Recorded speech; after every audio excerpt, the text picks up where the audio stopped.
Почему эта страшная эпидемия происходит в наши дни? Что Бог хочет сказать всему народу, всем людям через эту ситуацию? Посмотрите вокруг себя и проанализируйте, как вы жили свою жизнь в последние дни. Посмотрите и проанализируйте, как жили люди вокруг вас. Мы с вами жили и планировали свою жизнь, как будто будем жить вечно. Мы с вами планировали свое будущее, как будто нас ничего не может остановить. Даже если иногда наш внутренний голос говорил нам: «Остановись и подумай, к чему все это». Но мы все равно шли вперед, чтобы не отстать от других, чтобы нам не было некомфортно от того, что у меня нету того, что у соседа есть.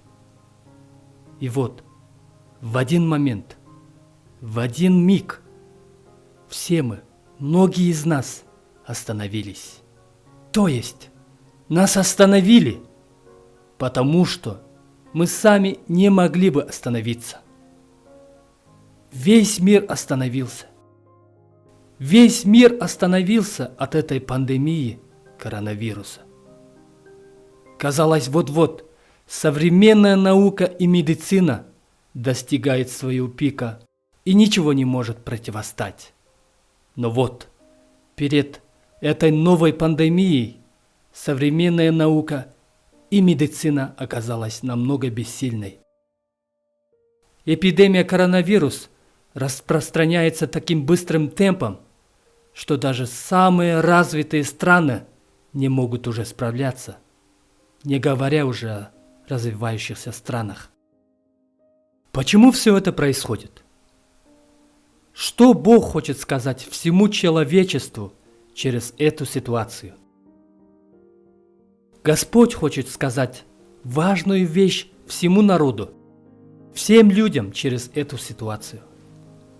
Потому что это происходит не в одной или не в нескольких странах, а по всему миру. Господь хочет сказать важную вещь всему народу, всем людям. Послушайте внимательно, что Бог говорит в своей книге Псалме, 45 главе, в 11 стихе. «Остановитесь и познайте, что я Бог. Буду превознесен в народах, превознесен на земле». Этот стих можно разделить на 3 части. Первое – это «Остановитесь». Второе – «Познайте, что я Бог». И третье – «Буду превознесен в народах, превознесен на земле». Давайте все 3 части обсудим подробно. В этом стихе самый ключевой момент – это познание Бога. Бог хочет, чтобы все люди без исключения познали Его. Но как люди могут познать Его, если даже элементарно не могут остановиться? Поэтому для того, чтобы познать Бога, нам нужно остановиться. Это первое, на что нам нужно уделять особое время. «Остановитесь», — говорит Господь. Он и до этого многократно и многообразно говорил людям через своих пророков и посланников. Он до этого и разными путями через людей, через обстоятельства, через средства массовой информации говорил нам: «Остановитесь». Но мы, люди, не могли остановиться. Мы, человечество, оставили Бога на второй или даже на последний план, а себя или свои планы ставили во главе всего и со всей силой, всем разумением и всей душой стремились к своей цели. Мы стали надеяться на себя, говоря: «Я могу все». Или на людей, говоря: человечество может все. Или на деньги, говоря, деньги решают все. Или на науку, говоря, наука или современная технология достигла своего совершенства. И вот, в один миг эта пандемия заставила нас всех остановиться. Все затихли. Многие цели и проекты, многие планы и шаги приостановлены.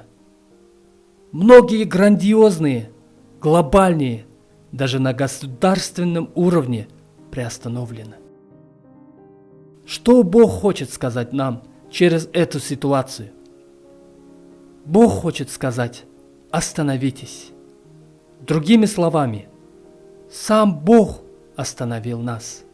Для чего? Почему Он остановил всех нас? Для того, чтобы мы познали Его. Бог хочет, чтобы все человечество познало Его лично. А без остановки, без глубокого размышления невозможно познать Его. И это вторая часть 45-го псалма 11 стиха. «Познайте, что я Бог». В книге «Деяния апостолов» 17 главе 26-27 стихах написано: если буквально говорить, Бог создал людей, чтобы они познали Его. Это самая главная цель сотворения человечества, чтобы они познали своего Творца и поступали по Его заповедям. А как мы можем познать Его? Мы можем познать Его только через Его Слово. Господь Бог позаботился и передал свое Слово через своих пророков, чтобы мы познали Его. Мы можем познать Его, изучая Его Слово, Священное Писание. Потому что все Писание богодухновенно и полезно для научения, для обличения, для исправления, для наставления в праведности, да будет совершен Божий человек, ко всякому доброму делу приготовлен. 2 Тимофея, 3 глава, 16 и 17 стихи. Когда мы изучаем Писание, оно научает нас на истинный праведный путь. Только Писание показывает нам, что правда, а что ложь. Потому что сегодня весь мир лежит во лжи. Писание говорит нам, где истина, и эта истина Иса Машиах. В Евангелии от Иоанна, 14 главе, в 6 стихе говорится: Иса сказал ему: «Я есмь путь и истина и жизнь. Никто не приходит к Отцу, как только через меня».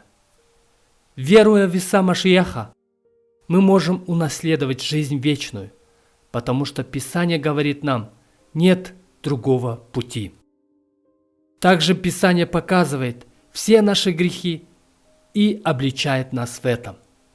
Оно не только обличает нас, но и исправляет, если мы покаемся в своих грехах.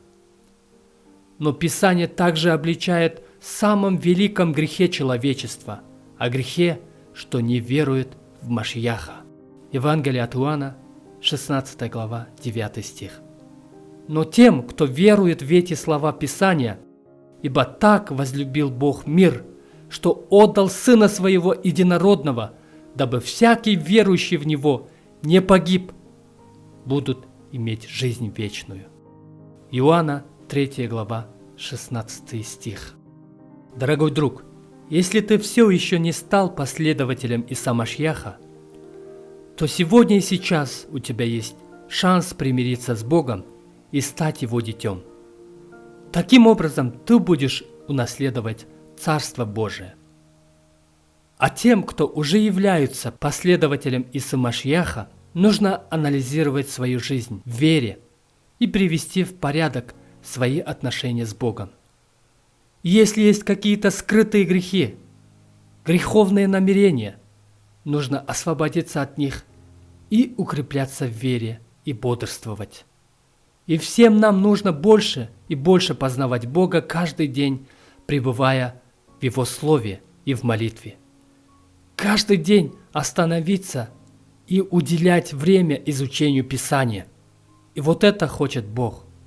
Бог хочет, чтобы мы остановились и познали Его. А остановить разные эпидемии или беды – это Божье дело.